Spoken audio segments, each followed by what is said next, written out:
آکاش نے لمبی سانس کھینچی اور گھر والوں کو یاد کرنے لگا۔ آکاش بہترین انجینئر تھا اور ایک پروجیکٹ کے سلسلے میں شہر سے دور جا رہا تھا۔ جہاں اسے جانا تھا وہ زیادہ آبادی والا علاقہ نہیں تھا، بلکہ اس کو تو پہلی مرتبہ اس جگہ کے متعلق پتہ چلا تھا۔ دراصل ایک بہت بڑے بزنس مین نے جگہ خرید کر ہوٹل، اپارٹمنٹ اور شاپنگ مال بنانے کا ارادہ کیا تھا۔ وہ اس علاقے کو ایک چھوٹا شہر بنانا چاہ رہا تھا، مگر سب سے پہلے ہوٹل بننا تھا اور آکاش اس کے ڈیزائن کو فائنل کرنے جا رہا تھا۔ سفر کافی لمبا تھا، اوپر سے ٹرین 3 گھنٹے لیٹ ہو گئی تھی۔ جب آکاش وہاں پہنچا تو سورج ڈھل چکا تھا۔ وہ اس اسٹیشن پر اترنے والا اکیلا مسافر تھا۔ اسٹیشن سے باہر آ کر آکاش کو کوئی نظر نہیں آیا۔ اس کو لینے تو بندہ آنے والا تھا۔ وہ پریشان تھا کیونکہ وہ اس جگہ کے بارے میں کچھ بھی نہیں جانتا تھا۔ سردی کڑاکے کی تھی، منہ سے نکلتی سانسیں بھی جمتی معلوم ہو رہی تھیں۔ آکاش کپ کپاتا، سمٹتا، نظریں دوڑانے لگا، مگر اندھیرا اور دھند کے سوا اسے کچھ دکھائی نہیں پڑ رہا تھا۔ وہ واپس اسٹیشن پر آ گیا۔ وہاں ایک چائے کا ڈھابا موجود تھا۔ وہ اسی طرف چلا گیا۔ 1 کپ گرم چائے ملے گی؟ اس نے کانپتے ہوئے کہا، مگر وہاں کوئی نہ تھا۔ اس نے ٹیبل کو ہاتھ سے تھپتھپایا تو چند لمحے بعد جوتیاں سرکنے کی آواز آئی۔ پھر ڈھابے والا دانتوں میں چادر کا کونا دبائے سامنے آیا۔ معاف کرنا باؤ جی، ذرا آنکھ لگ گئی تھی۔ تھوڑی دیر بعد گرم چائے پی کر آکاش کو اپنے جسم پر زندگی دوڑتی محسوس ہوئی۔ باؤ جی، آپ نے جانا کہاں ہے؟ ڈھابے والے نے پوچھا۔ بھائی میں یہاں کا نہیں ہوں اور مجھے اس جگہ کا کچھ نہیں معلوم۔ مجھے تو بندہ لینے آنے والا تھا، مگر اس کا کچھ پتہ نہیں ہے۔ ہاں اتنا پتہ ہے کہ مندر کے آس پاس ہی جانا ہے۔ باؤ جی، چھوٹا مندر تو اسٹیشن سے تھوڑا ہی دور ہے۔ ہاں یاد آیا، راجہ گجندر کا مندر، وہاں جانا ہے۔ کیا کہا باؤ جی؟ راجہ گجندر کا مندر؟ ہاں، وہاں ہوٹل اور دوسری چیزیں بنیں گی۔ نا باؤ جی، آپ کیا مذاق کر رہے ہو؟ ارے اس میں مذاق کی کیا بات ہے؟ آکاش نے حیرت سے کہا۔ میری بات مانو گے باؤ جی، آپ یہ کام نہ کرو۔ آکاش آپ کا نام ہے؟ ڈھابے والے کی بات پوری نہیں ہوئی تھی کہ پیچھے سے ایک آواز آئی۔ اس نے مڑ کر دیکھا تو وہاں ایک آدمی کھڑا تھا۔ ہاں، میرا ہی نام آکاش ہے۔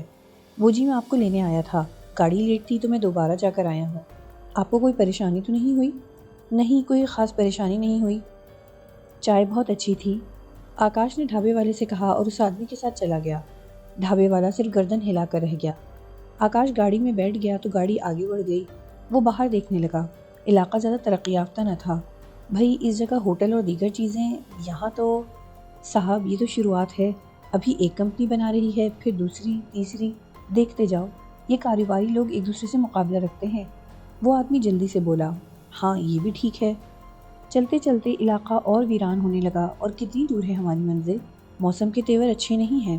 آکاش نے کہا ہی تھا کہ بارش شروع ہو گئی۔ بس تھوڑی دور ہے، آدمی نے کہا، اور پھر چند منٹ بعد گاڑی ایک گیسٹ ہاؤس کے سامنے رک گئی۔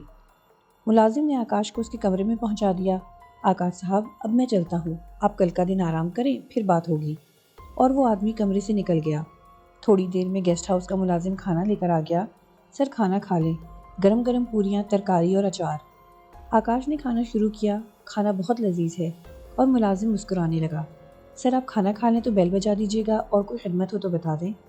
یہ کہہ کر وہ چلا گیا۔ کھانا کھا کر آکاش بستر پر دراز ہو گیا اور فوراً ہی نیند کی وادیوں میں کھو گیا۔ اگلی صبح روشن اور چمکدار تھی۔ سورج نکلا ہوا تھا۔ رات کی بارش سے سب کچھ دھل گیا تھا اور ہر چیز نکھر گئی تھی۔ آکاش نے گرم پانی کا شاور لیا اور ڈائننگ ہال میں آ گیا۔ اس نے لائٹ ناشتہ کیا اور علاقہ دیکھنے نکل گیا۔ وہ جیسے جیسے آگے بڑھ رہا تھا، علاقے کی خوبصورتی میں اضافہ ہوتا جا رہا تھا۔ جگہ بھی بے حد پرسکون تھی۔ پہاڑ، دریا، سبزہ، درخت، سبھی کچھ تو تھا یہاں۔ میرا اندازہ غلط تھا۔ یہ جگہ ہوٹل اور باقی چیزوں کے لیے بہت موزوں ہے، اس نے دل ہی دل میں سوچا۔ چلتے چلتے وہ کافی دور نکل آیا۔ اب علاقہ ویران ہونے لگا تھا۔ جانے کیوں اس کو عجیب سی وحشت ہو رہی تھی۔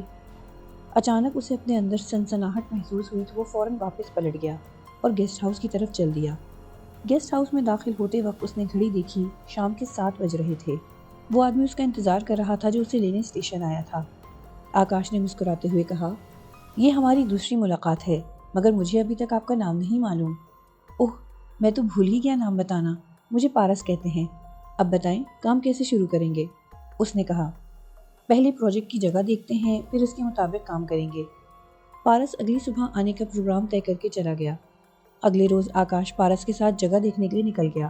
چلتے چلتے وہ لوگ اسی ویران جگہ پر آ گئے جہاں سے آکاش لوٹ گیا تھا۔ یہ جگہ کچھ عجیب نہیں؟ آکاش نے کہا۔ ہاں، تھوڑی سنسان ہے۔ پارس نے کہا۔ پھر وہ اس علاقے سے بھی آگے نکل گئے۔ یہ تو اور بھی ویران جگہ تھی، لگتا تھا جیسے وہاں کبھی کوئی آیا ہی نہ ہو۔ ہر طرف نحوست، کافی فاصلے پر ایک بڑا مندر تھا۔ یہ ہے راجہ گجندر کا مندر، پارس نے آکاش کو بتایا۔ مندر بہت پرانا مگر خوبصورت تھا۔ مندر شیو بھگوان کا تھا۔ مندر اور اس کے آس پاس کا علاقہ دیکھ لینے کے بعد آکاش تھکن سے چور ہو گیا۔ گیسٹ ہاؤس پہنچ کر آکاش سیدھا ڈائننگ ہال میں آ گیا۔ اس کو بے انتہا بھوک لگ رہی تھی۔ ویٹر نے کھانا سرو کر دیا، گرم گرم آلو کے پراٹھے، دال چاول، دہی کا رائتا، سلاد۔ یہ سب دیکھ کر آکاش کی بھوک مزید چمک اٹھی۔ کئی دن ہو گئے تھے مگر آکاش نقشے کے مطابق بہت پریشان تھا۔ راجہ گجندر کا مندر نقشے کے مطابق ہوٹل کے بیچ میں آ رہا تھا۔ آکاش نے بہت کوشش کی مگر کسی بھی طرح مسئلہ حل نہ ہوا تو یہ طے ہوا کہ اس مندر کو توڑ دیا جائے، اور آکاش کے حکم پر مندر توڑنے کا کام شروع ہو گیا۔ ایک عجیب بے چینی سی ہو رہی تھی آکاش کو۔ اس کے اندر کوئی آواز تھی جو کہہ رہی تھی کہ اس مندر کو نہ توڑا جائے، مگر یہ آکاش کے ہاتھ میں نہ تھا۔ اس نے تو پہلے ہی کوشش کی تھی کہ وہ مندر کسی طرح ہوٹل کے بیچ میں نہ آئے، مگر مندر بہت بڑا تھا اور کسی طرح بھی وہ ہوٹل سے الگ نہیں رہ پاتا۔ پھر مندر کو توڑ دیا گیا، بس پچھلا حصہ رہتا تھا۔ اسے آکاش نے طے کرنا تھا کہ وہ ٹوٹے گا یا نہیں۔ مندر سے شیو بھگوان کی مورتی کو ہٹا دیا گیا۔ آکاش نے پچھلا حصہ دیکھا، وہاں کچھ نہ تھا، بس ایک بہت بڑا موٹا مگر اجڑا اور سوکھا درخت تھا جو بظاہر بیکار تھا۔ آکاش نے اسے کاٹنے کا حکم دے دیا۔ جیسے ہی مزدوروں نے کلہاڑی کی چوٹ درخت کے تنے پر ماری تو ایک زوردار قسم کی آندھی چلی اور پورا علاقہ زرد مٹی میں نہا گیا۔ جانے کتنی دیر بعد آندھی تھمی، کوئی اپنی جگہ پر نہ تھا، اور سب سے حیران کن بات تھی کہ مزدوروں کے اوزار غائب تھے۔ سارا علاقہ چھان مارا گیا مگر کچھ نہ ملا۔ مزدوروں نے کام کرنے سے انکار کر دیا۔ شہر سے دوسرے مزدور بلائے گئے مگر ان کی حالت پہلے والوں سے زیادہ خراب ہو گئی، کیونکہ ان میں سے 3-4 مزدوروں نے مل کر درخت کاٹنے کا ارادہ کیا اور ان سب کو سانپوں نے ڈس لیا اور وہ مر گئے۔ باقی سب شہر چلے گئے۔ یہ سب کیا ہو رہا تھا؟ آکاش کی سمجھ سے باہر تھا۔ اس واقعے کے تیسرے دن کی بات ہے کہ رامو دودھ والا اپنے گھر کے آنگن میں کھڑی سائیکل پر دودھ کے ڈرم لٹکا رہا تھا۔ وہ منہ اندھیرے ہی گھر سے نکل جاتا تھا کیونکہ اسے بہت سارے گھروں میں صحیح سمے پر دودھ پہنچانا ہوتا تھا۔ آدھے راستے میں جا کر اس کی سائیکل ایک دم لڑکھڑا گئی۔ اب جو اس نے دیکھا تو ٹائر کی ہوا نکل گئی تھی۔ ہے رام، ابھی گھر پر تو دونوں ٹائر ٹھیک تھے، ہوا کیسے نکل گئی؟ رامو بڑبڑانے لگا۔ وہ سائیکل لیے کھڑا ادھر ادھر دیکھ رہا تھا کہ چھن ٹھک ایک عجیب آواز تھی جو دور کہیں سے آ کر رامو کے کانوں سے ٹکرا رہی تھی۔ وہ غور سے اندھیرے میں آواز کی سمت گھورنے لگا۔ پھر جب آواز قریب آئی، قریب اور قریب، بالکل قریب، تو رامو کی آنکھیں خوف سے باہر ابل پڑی اور آواز حلق میں پھنستی چلی گئی۔ جب سورج نے اپنا منہ دکھایا تو لوگوں کا گزر شروع ہوا، اور سب سے پہلے ادھر سے گزرنے والا بھولا حلوائی تھا، اور پھر بھولا حلوائی کی چیخوں نے تمام لوگوں کا ہجوم اکٹھا کر لیا۔ سب بھولا کو جھنجھوڑ رہے تھے مگر اس کی چیخیں رکنے کا نام نہیں لے رہی تھیں۔ رام رام، ایک اور آدمی کی آواز پر سب دوسری طرف متوجہ ہوئے۔ سب کے منہ کھلے کے کھلے رہ گئے کیونکہ رامو دودھ والے کی لاش بیچ راستے سے ہٹ کر کنارے پر پڑی تھی۔ اس کا نرخرا بری طرح ادھڑا ہوا تھا، سینہ چاک اور اندر سے خالی تھا، یہاں تک کہ پسلیوں سے گوشت تک غائب تھا۔ دیکھنے والے سکتے میں تھے۔ بڑی مشکل سے لاش اٹھا کر اس کا انتم سنسکار کیا گیا۔ سب لوگ خوف اور سوگ کی ملی جلی کیفیت کا شکار تھے۔ آکاش الگ ہوٹل کا کام نہ شروع ہونے پر پریشان تھا، وہ بھی رامو کی موت پر افسردہ تھا۔ 2 روز بعد شام کا وقت تھا جب راگنی اپنے بچے کی دوا مٹھی میں دبائے تیزی سے قدم اٹھاتی اپنے گھر کی طرف بڑھ رہی تھی۔ راجو کو صبح سے ہی بخار تھا جو دوپہر کے بعد بہت تیز ہو گیا تھا۔ یہی وجہ تھی کہ جو راگنی شام کے وقت دوا لینے نکلی تھی اور واپس جاتے جاتے اندھیرا ہونے لگا تھا۔ راگنی کو ڈر کے ساتھ بیٹے کی بھی چنتا تھی جو بخار میں پھونک رہا تھا۔ ایک دم بے دہانی میں اس کا پیر پتھر سے ٹکرایا اور منہ کے بل جا پڑی۔ چند لمحے زمین پر پڑی رہنے کے بعد وہ اٹھنے لگی تو درد کی ایک شدید لہر اس کو اپنے پاؤں میں محسوس ہوئی جو بری طرح مڑ گیا تھا، اور تو اور دوا کی پڑیا بھی ہاتھ سے چھوٹ کر کہیں گر گئی تھی۔ ہے بھگوان، میرے بچے کی دوا! اور وہ درد کی پرواہ نہ کرتے ہوئے گھسٹ گھسٹ کر دونوں ہاتھوں سے زمین ٹٹولنے لگی۔ ایک دم پڑیا اس کے ہاتھ میں آ گئی، ساتھ ہی چھن ٹھک کی عجیب آواز اس کو بہت قریب سے سنائی دی۔ راگنی نے سوچا شاید کوئی اور عورت بھی اس طرف آ رہی ہے، اور پھر چھن ٹھک کی آواز اس کے سر پر پہنچ گئی۔ اگلی صبح موہن لال اپنے گھر میں زور زور سے دہاڑے مار رہا تھا۔ پڑوس کے لوگ گھبرا کر اس کے گھر جمع ہو گئے۔ موہن نے ہچکیاں لیتے ہوئے بتایا کہ اس کے بیٹے راجو کا دیہانت ہو گیا ہے اور اس کی پتنی راگنی بھی کل رات سے لاپتہ ہے، جو راجو کے لیے دوا لینے گئی تھی۔ بچے کی لاش صحن میں پلنگ پر پڑی تھی۔ عورتیں وہیں رک گئیں اور مرد موہن کو دلاسا دے کر راگنی کو ڈھونڈنے نکل گئے۔ علاقے سے تھوڑی دور آگے جا کر دور سے ہی سامنے درخت پر کوئی چیز لٹکی نظر آ رہی تھی۔ قریب جانے پر لوگوں کے چلتے قدم زمین پر جم گئے۔ درخت کی شاخ پر ایک الٹی لاش لٹکی ہوئی تھی اور اس سے خون ٹپک کر نیچے زمین پر جمع ہوا تھا۔ پھر دو بندوں نے ہمت کر کے اسے نیچے اتارا۔ وہ راگنی کی لاش تھی، خون میں لتھڑی ہوئی۔ اس کا پیٹ چاک، انتڑیاں آدھی کھائی اور آدھی باہر نکلی ہوئی تھی۔ سینہ بری طرح ادھڑا ہوا تھا اور جمے ہوئے خون میں ایک طرف کلائی سے الگ ہوا ہاتھ کٹا پڑا تھا، جس کی 3 انگلیاں چبائی ہوئی تھیں اور بند مٹھی میں اب بھی دوا کی پڑیا تھی۔ موہن اپنے ہوش گنوا بیٹھا اور وہیں زمین پر لڑک گیا۔ اس روز ہر آنکھ اشکبار تھی، 2 چتائیں، ماں اور بچے کی۔ ہر آنکھ آنسوؤں سے پر تھی، بہت ہی دردناک منظر تھا۔ دوسری طرف آکاش نے بہت سوچ بچار کے بعد مزدوروں کو بلایا اور کہا، دوسری طرف سے کام کرنا شروع کر دو۔ دن پر دن گزر رہا تھا اور کام تھا کہ شروع ہی نہیں ہو رہا تھا۔ ایسا کب تک چلے گا؟ آکاش کے انداز میں جھنجھلاہٹ تھی۔ بھگوان نے چاہا تو یہاں کی باری آتے ہوئے کوئی نہ کوئی اپائے اوشیہ نکل آئے گا۔ کام دوسری طرف سے شروع ہو گیا، مگر آکاش چین سے نہ بیٹھا۔ اگر یہ سب ہو رہا ہے تو اس کا کوئی نہ کوئی کارن تو ہوگا، بنا کارن کی تو کوئی چیز نہیں ہوتی۔ اس سمسیا کا حل تو تلاش کرنا ہی پڑے گا، اس نے فیصلہ کر لیا۔ دوپہر میں وہ لنچ کرنے ڈائننگ ہال میں آیا اور کھانا آنے کا انتظار کرنے لگا۔ چند منٹ میں ویٹر نے کھانا سرو کر دیا۔ اس نے کھانا کھایا اور پھر ویٹر سے پوچھا، ایک بات تو بتاؤ، تم یہیں کے رہنے والے ہو؟ جی سر، لیکن ہم زیادہ پرانے نہیں ہیں۔ پتا جی جب یہاں آئے تھے تو میں زیادہ بڑا نہیں تھا، 8-9 سال ہوئے ہوں گے ہمیں یہاں، ویٹر نے بتایا۔ یہاں کوئی اتنا پرانا ہے جو اس جگہ کی تاریخ جانتا ہو؟ ایسا کوئی؟ ہاں سر، 2 کو تو میں جانتا ہوں، چھوٹے مندر کے سوامی جی اور دوسرے مرلی کاکا۔ یہ کہہ کر ویٹر جانے لگا۔ ٹھہرو، ایسی بھی کیا جلدی ہے؟ یہ کہہ کر آکاش نے 50 کا نوٹ ویٹر کی طرف اور بڑھا دیا۔ نہیں سر، میں تو آپ کے اخلاق سے بہت متاثر ہوں، آپ بہت اچھے ہیں، میں آپ کو اپنا سمجھتا ہوں۔ تو پھر اپنوں کی بات رد نہیں کرتے، رکھ لو ورنہ میں ناراض ہو جاؤں گا۔ اور ویٹر نے نوٹ جیب میں رکھ لیا۔ آکاش نے 2-3 دن میں مندر کے سوامی جی اور مرلی کاکا کے بارے میں کچھ معلومات حاصل کر لیں۔ سوامی جی تو 1 مہینے سے یاترا پر گئے ہوئے تھے، چند روز بعد لوٹنا تھا، اور مرلی کاکا بہت بوڑھے تھے، ان کا اس سنسار میں ایک پوتے کے علاوہ اور کوئی نہ تھا۔ پرتاپ کا روز کا معمول تھا کہ رات میں بھوجن کرنے کے بعد وہ دوستوں میں بیٹھ کر گپ شپ لگاتا تھا۔ 6-7 دوست ہوتے تھے۔ آج بھی وہ دیر تک بیٹھے تھے کہ گوتم نے کہا، چلو دوستوں، بہت دیر ہو گئی ہے، کل ملاقات ہوگی۔ پرتاپ نے دوستوں سے ہاتھ ملایا اور اٹھ گیا۔ گوتم اور اس کا گھر ایک طرف تھا، دونوں گھر کی طرف مڑ گئے۔ دونوں باتیں کرتے ہوئے جا رہے تھے، زور سے دھم کی آواز آئی تو دونوں چونک گئے۔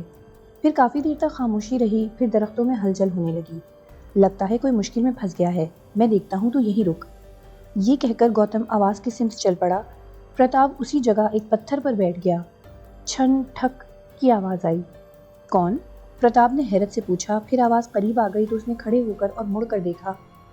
دوسری طرف آکاش مرلی کاکا کے گھر گیا تو گھر پر کوئی نہ تھا۔ اس نے ایک آدمی جو شاید پڑوس سے نکلا تھا، بڑی جلدی میں تھا، اسے دیکھ کر پوچھا تو وہ بولا، مرلی کاکا کا پوتا پرتاپ رات سے لاپتہ ہے۔ دوستوں سے اٹھ کر وہ اور ایک لڑکا ساتھ گئے تھے، مگر دونوں گھر نہیں پہنچے۔ لوگ انہیں تلاش کرنے گئے ہیں، میں بھی وہیں جا رہا ہوں، چلو ساتھ چلتے ہیں۔ دونوں جب کچھ دور گئے تو مرلی کاکا کے چیخنے کی آواز آئی۔ وہ دونوں دوڑ کر آگے گئے تو لوگوں کا ہجوم تھا۔ آکاش نے آگے بڑھ کر دیکھا تو اس کا دل دہل گیا، کیونکہ سامنے زمین پر مرلی کاکا کا پوتا پرتاپ پڑا تھا، اور وہ ایسے تھا کہ اس کے دونوں پیر گھٹنوں تک غائب تھے، جگہ جگہ گوشت کے چیتھڑے بکھرے ہوئے تھے، اس کا بھی سینہ چاک تھا، دل کلیجہ غائب تھا اور منہ بے انتہا کھلا ہوا تھا، جیسے کسی نے چیر دیا ہو۔ آکاش کو اپنا دل حلق میں آتا محسوس ہوا۔ او بھگوان، اتنا وحشی کون ہو سکتا ہے؟ آکاش کی آنکھوں سے آنسو جاری ہو گئے۔ پھر دوسری طرف سے شور اٹھا، وہاں کچھ دور گوتم پڑا تھا۔ آدھے لوگ اس طرف بھاگے۔ گوتم زندہ تھا مگر وہ ہوش سے بیگانہ تھا۔ لوگوں نے اسے اٹھایا اور اسے گھر پہنچا دیا۔ 2-4 دن تک بے ہوش رہا۔ دوسری طرف مرلی کاکا کی آنکھیں مسلسل برس رہی تھیں۔ آکاش مستقل ان کے ساتھ تھا، مگر وہ ان کے دکھ کو کسی طرح کم نہیں کر سکتا تھا۔ 5ویں روز آکاش نے زبردستی انہیں کھانا کھلایا۔ تھوڑی دیر میں ایک لڑکے نے آ کر بتایا کہ گوتم کو ہوش آ گیا ہے۔ گوتم کو 5ویں روز ہوش آیا تھا، مگر وہ سکتے کی حالت میں تھا۔ جیسے ہی اس نے مرلی کاکا کو دیکھا تو پھوٹ پھوٹ کر رونے لگا۔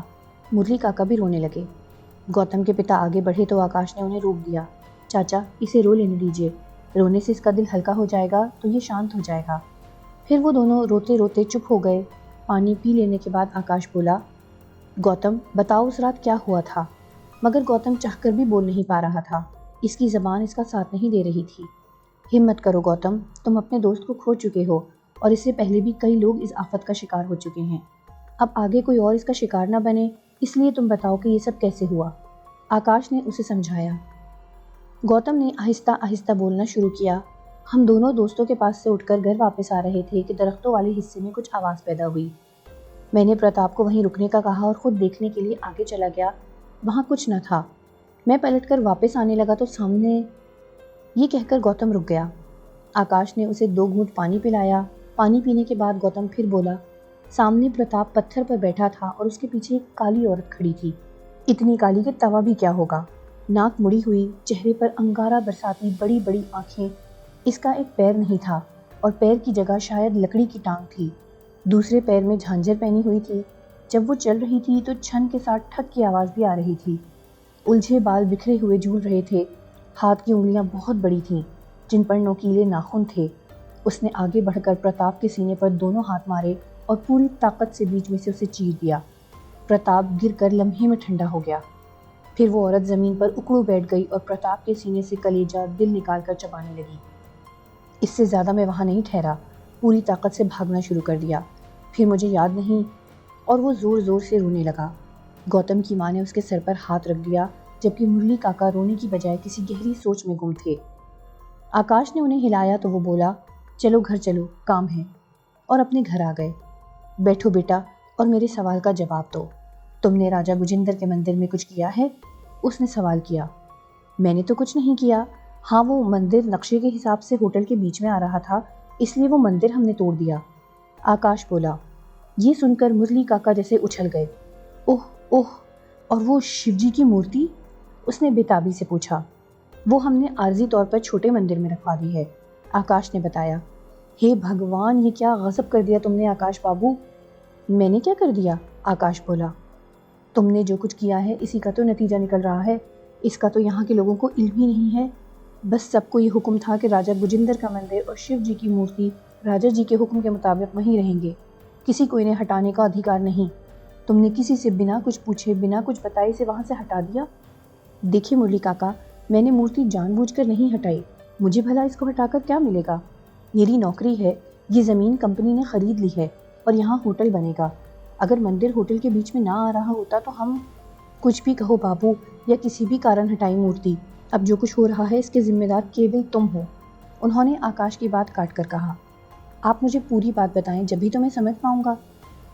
یہ راز یا واقعہ جو بھی کہو میرے دادا جی نے سنایا تھا۔ میرے دادا راجہ گجندر کے محل میں کام کرتے تھے اور وہ راجہ صاحب کے خاص سیوکوں میں سے تھے۔ ہر سمے وہ راجہ کے ساتھ ہوتے تھے اور راجہ صاحب بہت سی ایسی باتیں جو کسی سے نہ کرتے وہ میرے دادا پر بھروسہ کر کے ان سے کر لیتے تھے۔ میں انہی کی زبانی تمہیں بتاتا ہوں۔ برسوں پہلے یہاں راجہ گجندر کا راج تھا۔ وہ کوئی ظالم راجہ نہ تھا بلکہ بے حد دیالو تھا۔